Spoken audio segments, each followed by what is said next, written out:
Now, I don't know if you have noticed that Raila's campaign in the Mount Kenya region has been most interesting. What he has done is that he has gone out looking for allies. And although he has had a few rallies, actually quite a few rallies in the region, his strategy seems to be centered on getting allies. And of course, Governor Ndiritu is one of those allies.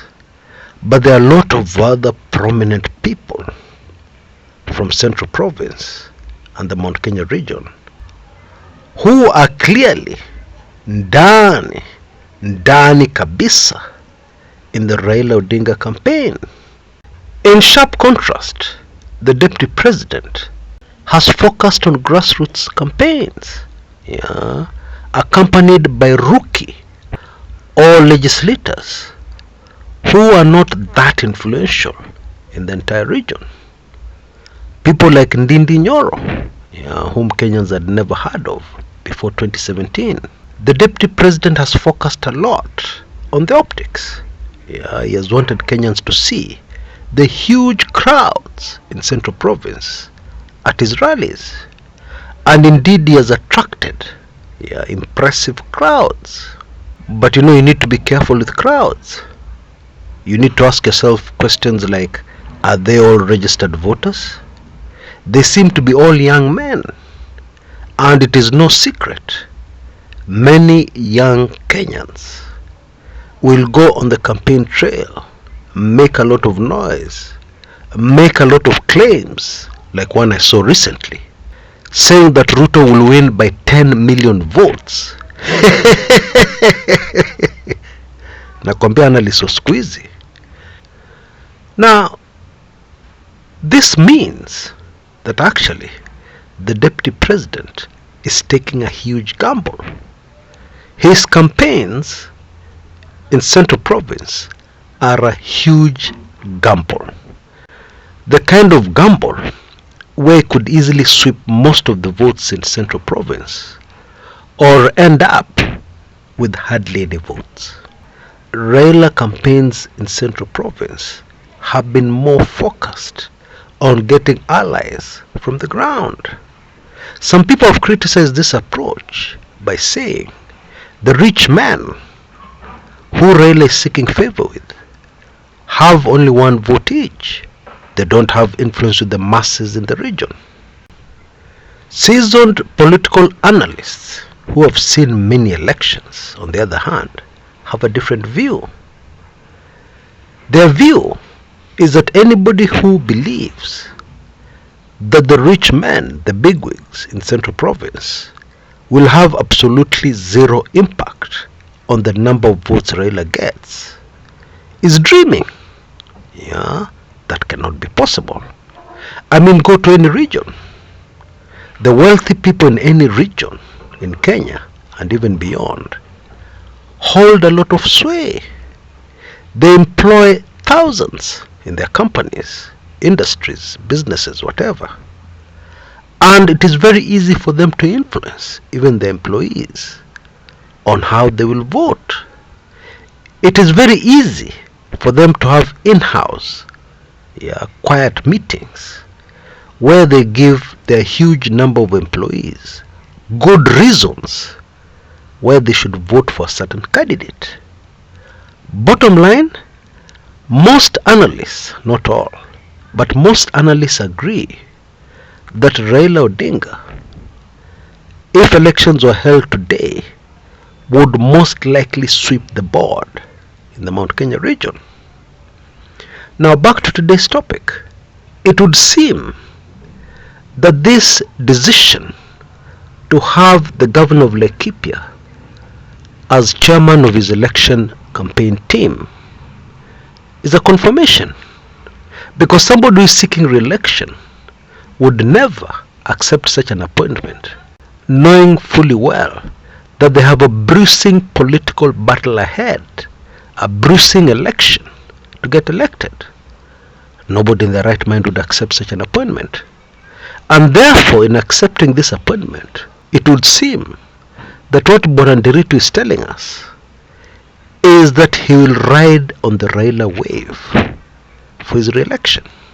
And therefore it is in his best interest to ensure that wave is there. You know, it is difficult to argue with a politician who is on the ground, and an experienced politician at that. A politician who has suffered a bitter loss, and one who has emerged victorious later. They have seen both sides of the coin. It is extremely difficult to argue with the views of such a person.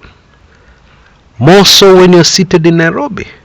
But technology today is such that you can rush to social media and announce to the world, Laikipia is locked for deputy president. And some people will believe you. However, those who are wise will listen more to the person on the ground, and the person on the ground who has got a lot to lose. Now, there is something about this latest Raila appointment that should worry the deputy president's campaign team.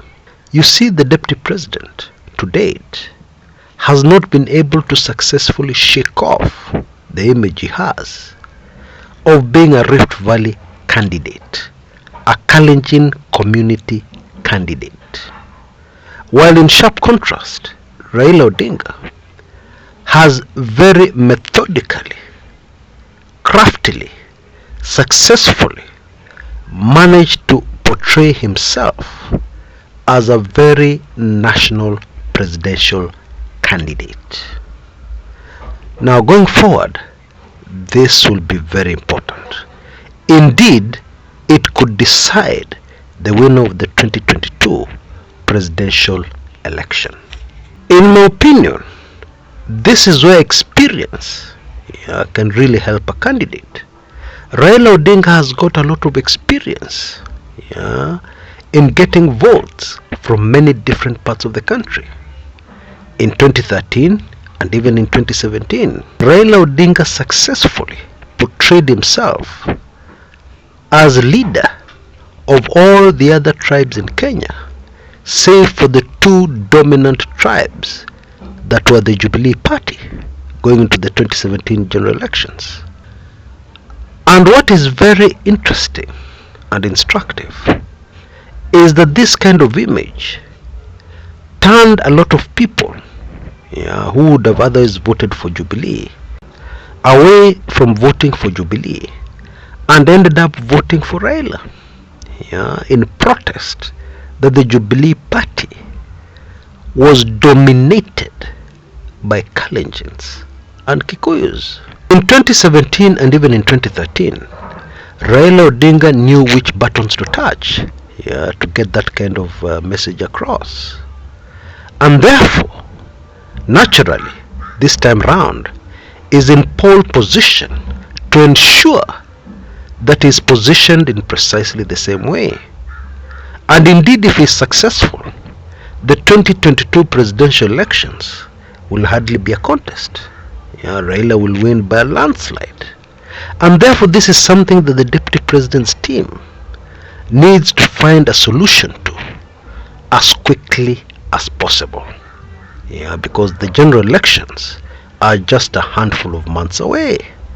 There isn't enough time to reverse the kind of image that the deputy president has. His handlers must work overtime. And it would seem they have their work cut out for them. Just think about it. How do you reverse such a damaging image? And you want to be president of Kenya. Not only that, how do you manage to pull that one off against a very experienced campaigner for the presidency? If you look at it this way, then it becomes very easy to understand the strategy behind Ndiritu's appointment to head Raila Odinga's campaign board. Until next time, this is Chris Kumekucha.